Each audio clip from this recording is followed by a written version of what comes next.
শুনলে অবাক হবেন, জাহান্নামীরা অনেক লম্বা এবং যন্ত্রণাদায়ক শাস্তি ভোগ করার পর আল্লাহর কাছে 4টি জিনিস চাইবে, কিন্তু একটিও পূরণ হবে না।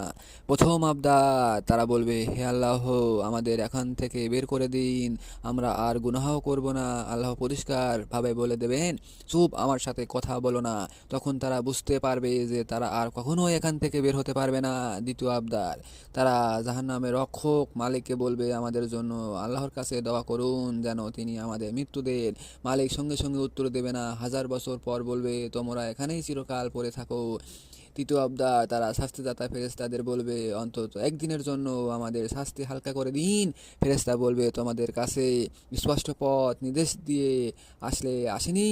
তারা বলবে, হ্যাঁ। ফেরেশতা তখন বলবে, তাহলে এখন নিজেই প্রার্থনা করো।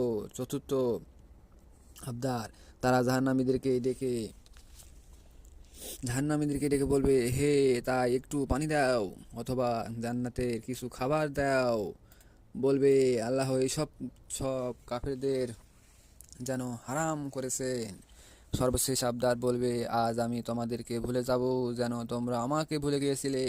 এই কথা শুনে এখন থেকে সঠিক পথ ধরো, কারণ মৃত্যুর পর আর কোনো প্রবণতা বা দীর্ঘতা সুযোগ নেই। আল্লাহুম্মা কিনা আজবা জান্নাত, হে আল্লাহ, আমাদেরকে জান্নাতে জাহান্নামের শাস্তি থেকে রক্ষা করুন।